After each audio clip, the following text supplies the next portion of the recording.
there was a survey a while back showing that even atheists thought that atheism just aesthetically mapped onto gray, dull, non-exciting, whereas both radical leftism and radical right seemed like literally more colorful. When they're asked to see what sort of affect or aesthetic impression do you get from these things, like the further further out on the poles of the political spectrum, you associate with more invigorating, more vital. Mm. Yeah, but you can see that. You can see it in the buildings and the clothes and the everything. Yeah. They're very they're usually strong on aesthetics. Yeah. So both are kind of wherever you go in the corners of the political compass, you'll find more vibrant aesthetics. I don't know why that is exactly. I mean, I love good aesthetics, even though I'm in the bland center. I don't know why that is exactly, but I think part of the reason is that the politics, the more radical politics gets more sort of aestheticized because more radical politics are in a way more political. They want politics to play a big part of life, and therefore politics must be more interesting. Maybe I'm thinking out loud here, but I remember a conversation I had many years ago about somebody who said that all the good like the political music is left wing, and I know there's also like music that's right wing is also like very kind of nationalist right wing. There is no like I don't usually use the term, but neoliberal. There's no neoliberal music. And what I said is, well, that music is music that isn't political. Because the idea there is that politics is not supposed to be a part of your life that much. It envisions a limited role for politics. So all music that isn't political is kind of neoliberal music in the sense that it removes politics from things.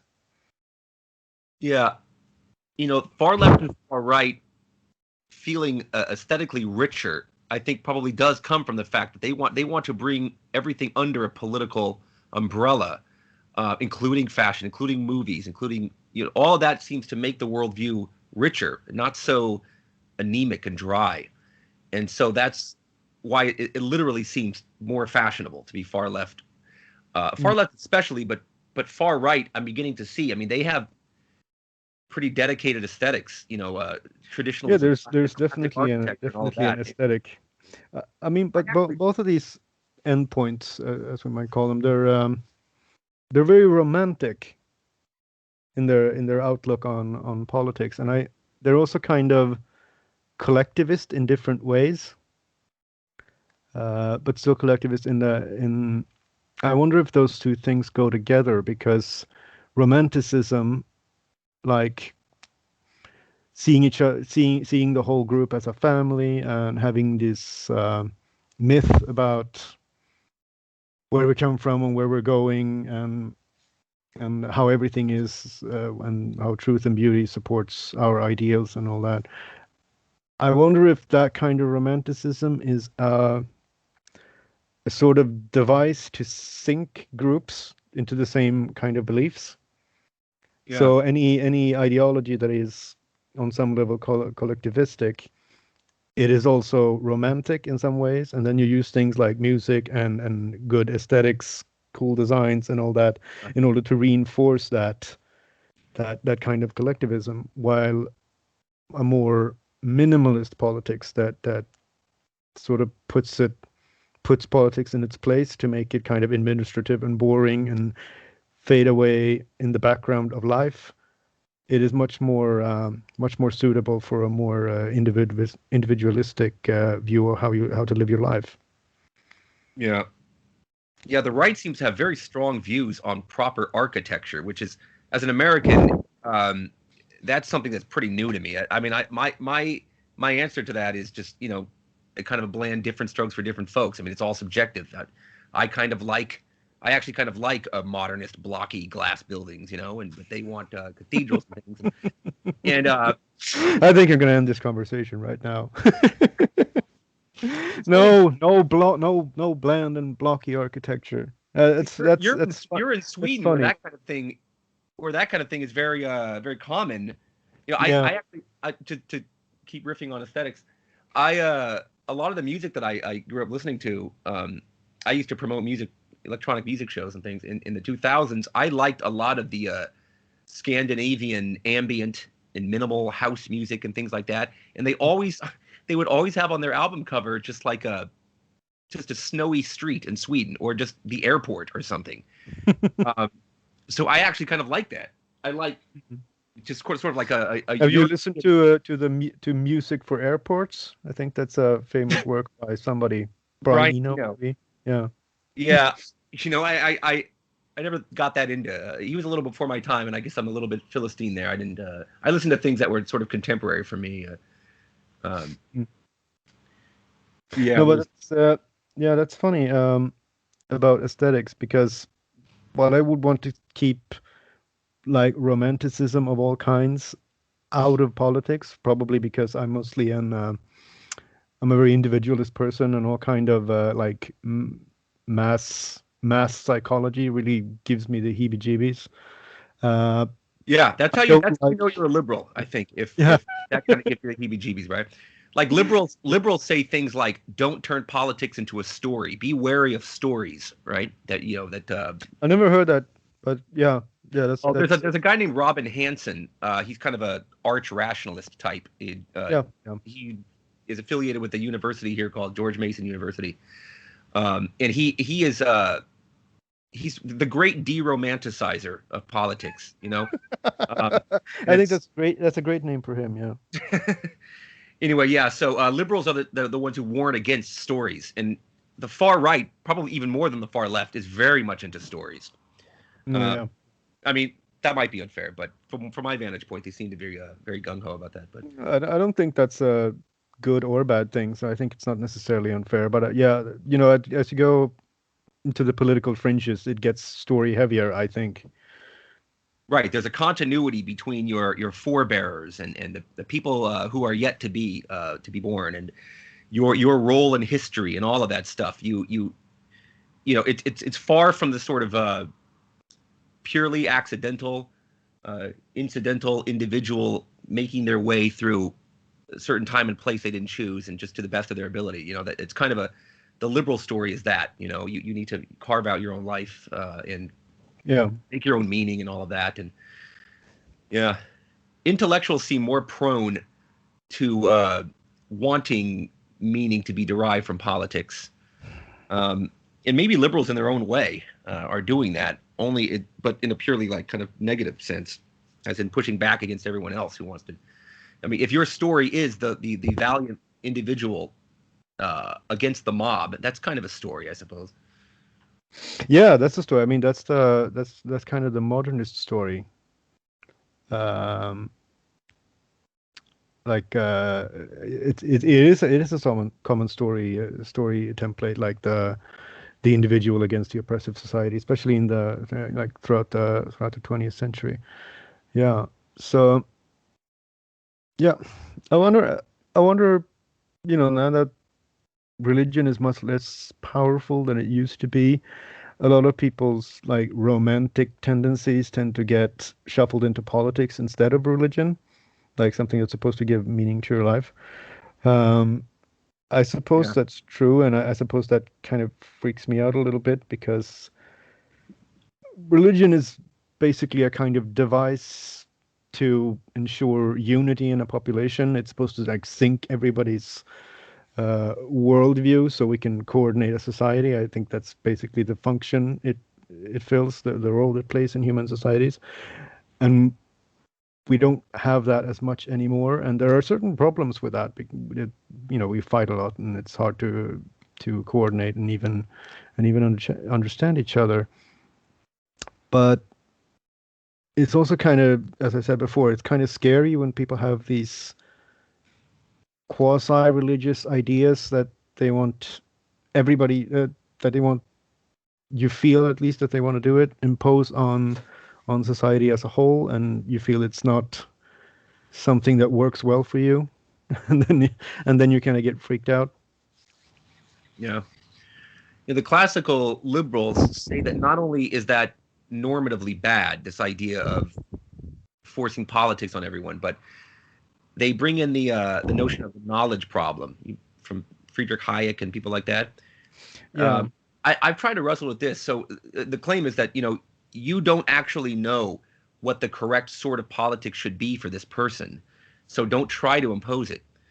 I Right. I think it And might be, yeah. Go sorry. ahead.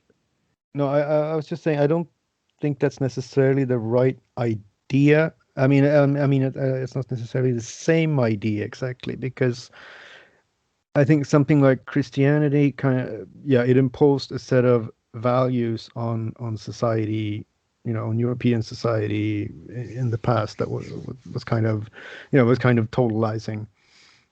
But also, it didn't necessarily try to control all the details of like the market and production and things, Yeah. the sort of things that you were referring to when you talk about the knowledge problem. It's more like everyone was supposed to agree on who is a good person, what are you supposed to be doing, what is a virtue and what is a vice, how are we all supposed to behave, and which people are in charge, that sort of thing.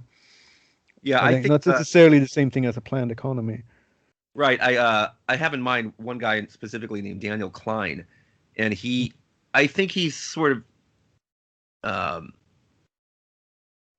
kind of an example of this knowledge problem, which I think began with in the so-called socialist calculation debate. Mm. You don't have the knowledge to say what a price for a commodity should be. This is a very it was kind of a dry technical argument against socialism that wasn't very moralistic. It was purely sort of social scientific, and they said you don't have the local knowledge needed to decide what the prices for commodities should be from your distant central command. And I think that some of them took that idea and ran with it and started applying it to just philosophy and any idea of a telos for individuals, distant strangers.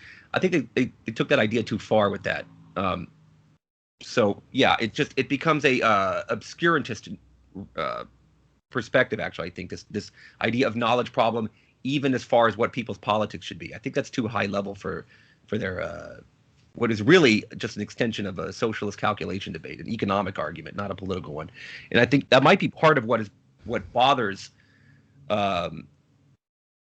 I'd say more right than left, because they're more in tune to what the classical liberals are saying on this. The left is kind of in the dark. They think that they're taking this kind of economistic transactional perspective too far, and I think they might have a point there. Anyway, I'm not. I don't think I'm familiar with this framing that you're talking about. I'm trying to understand. Do you mean the liberal idea that each person should decide, should decide their own values, what's good and bad, and yeah. how should I live my life? And people see that as an extension of the economic calculation problem? Is that Somewhat, what you're yeah. talking about? This is I think it's a very America-centric form of conservatism, a kind of think tank take conservatism, very much American, somewhat Anglophone in general, England and Australia. And anyway, they're revolting against a very individualistic, super localized, transactional perspective. Um, Being applied all across society. So you get a kind of free market conservatism on steroids when you take this what I think is an overly obscurantist knowledge problem, quote unquote, too far, and you begin applying it to so many things in life. It ends up being more descriptive than merely or more prescriptive than merely descriptive. They think that they're doing a value-free science, but they're actually imposing a certain moral schema that. Yeah, I don't. Doing a value for science. Do you mean economists now, or who are you talking about? Yeah, economists, right? So, the kind of classical liberal center-right economistic perspective has run roughshod over everybody. They had some good points in years past as far as socialist calculation, so it was much more relevant at a time. But I think in America, that's been taken so far, it's begun to sort of people have used the term economic imperialism. Economic perspectives moving into areas where it doesn't really belong. It's a little bit abstract what I'm getting at. To give. Are you getting at the idea that when value in society is sort of transferred through transactions and that sort of thing, when you buy things because you need them, and there are basically it becomes more and more common to buy things instead of making them yourself or getting them from friends or whatever. And then things that cannot be bought are becoming invisible. Values are just another good or service. And to which, so when the kind of center right is wary of politics, when they say something like everyone should have school choice because we don't know what is the best pedagogy or educational curriculum for a family, they're just taking this kind of radical hands-off approach, which is not appropriate. We actually can know with more confidence what a good curriculum might look like. Maybe not in a micromanaging sense, but in other words, laissez-faire, hands-off, non-coercion, trying to be as far from authoritarian as you can be, is itself actually prescriptive and can be stifling. What do you think of that notion? Depends on what you mean by prescriptive, I suppose. I mean, yes, there are certain times where not being tied down actually takes away certain options as well. I'm not sure how to respond to this exactly. I mean, there are certain there are certain things that disappear when everyone makes their own choices. Or I'm not sure exactly how to respond. Yeah, so you're actually doing some people a disservice by not making the choice for them, even though you think what you're doing is liberating them. This is kind of a direct shot across the bow of liberalism, of kind of individualistic, laissez-faire liberalism.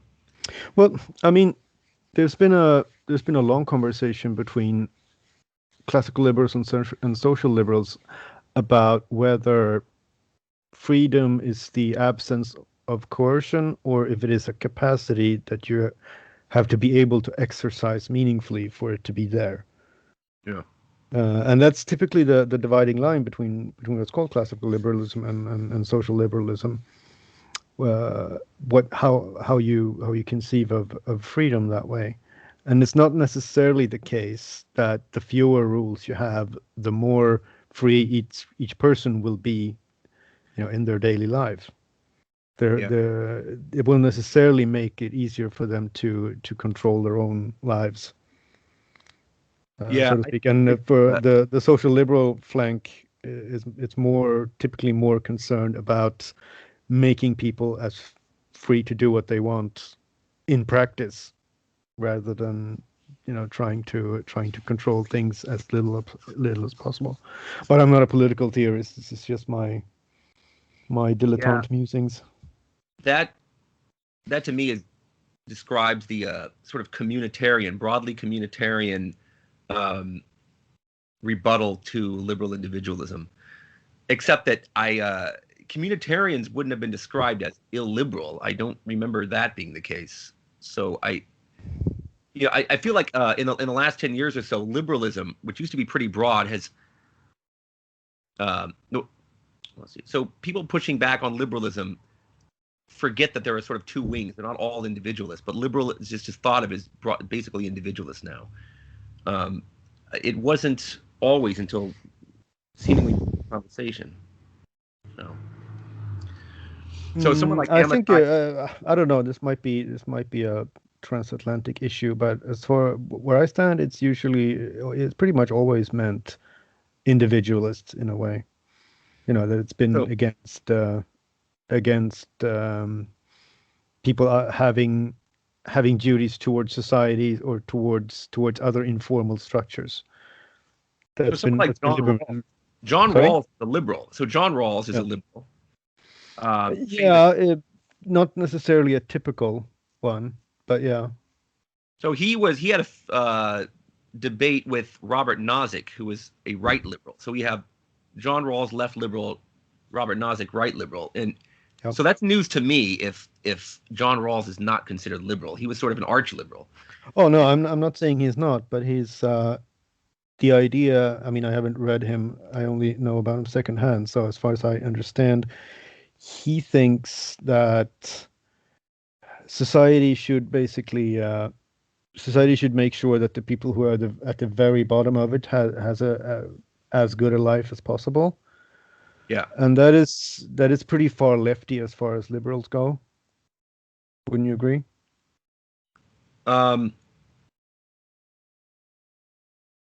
So far left while still being liberal. Yeah, Perhaps. yeah. I mean, it. As if you draw up, a little graph of all liberals, that would be pretty far to the left end of that set, I think. Yeah, I suppose. Given Yeah. I mean, you do see the debate on the left. So the universal basic income, at least in the U.S., that's like a soft left position. It's like liberal left, and the farther left want something like a jobs guarantee. Yeah. I think because they are a little hesitant to just continue this program of write your own life script. Here's money, decide what you want to do. And it just a guarantee has at least some sense of mutual obligation, something more substantive to it than here's money in your hand to continue being a consumer. And I think that they're trying to get at that with preferring a jobs guarantee over just here's $2,000 a month. Yeah, I never really thought about why it's different, but you might be right that they think it's more important to create a sense of social involvement and obligation. I don't know. I mean, the whole universal basic income idea, it tends to appeal to, well, honestly, it tends to appeal to people like me who would prefer not to work so that I could spend 8 hours a day working on projects that I'm interested in myself. But not everybody has that kind of ideal in their life. Right. So I think a good argument against UBI, but not necessarily nothing in its place. In other words, continuation of the status quo. A good argument against UBI is that, yeah, the kind of people who would take that money and use it to add something substantive to the culture is not too large. Most of them are going to blow it on Domino's Pizza and playing video games. I think it's probably a little more accurate. Maybe that's different, but I think they're probably correct. But that is not actually the argument you'd hear from the left. That's what you hear from like the center right, maybe even the far right. I don't know, but that's why they'd be hesitant to adopt the UBI. It encourages people to be even more alienated. Even if you have to go work at a fast food restaurant nearby, at least you're somewhat plugged into your community. If you never have to leave your house and just play video games, well, then you're even more isolated and in sitting there grappling with your own vices to an even greater degree than you are now. So yeah, I mean, it really raises some. I've been thinking about a lot about these kind of issues as well, because it really raises some uncomfortable questions about what do we really, not so much what do we want out of life, but what do we want out of about what do we want out of humanity, out of our civilization? What are we striving for? yeah. What are we trying to achieve? Let's just say we could achieve whatever technical marvels we wanted in order to get whatever society we wanted. Yeah. What would we want people to do in that ideal society, actually? Do we? I mean, there's some idea that where we just start colonizing the galaxy and settle on new worlds, because that's an interesting challenge. And like, okay, but what we're always trying to do is to make things less challenging. We try to simplify them. We try to make things more comfortable and easier. And then if we do that and we don't need to do anything more, then that's bad as well. What are we trying to achieve, really? And I guess the answer, the disturbing answer, is that there's no win condition. We enjoy it when we achieve things, but we don't enjoy any particular state. We just enjoy the process of conquering adversity. And now I'm starting to sound like Ted Kaczynski, but he was no idiot either. He was right about some things, and that concerns me. Yeah, yeah, that reminds me of a certain tension in conservative thought. They'll complain on the one hand that we're all coddled and we're not being given enough challenges, but on the other hand, they tend to be promoters of economic growth, which over time reduces life's challenges. That's kind of the point. That's the central contradiction in all this. What do we want exactly? What are we trying to achieve? Yeah. I think a lot of them, what they're getting at is an overly HR department, human resources department, or kind of feminine influenced bureaucratic impediment within economic growth. So in other words, I'm trying to square that circle, that contradiction, and that might be what they mean. So, what Elon Musk is doing is still trying to advance things, but it's also a bit more of a stoic and traditionally masculine endeavor.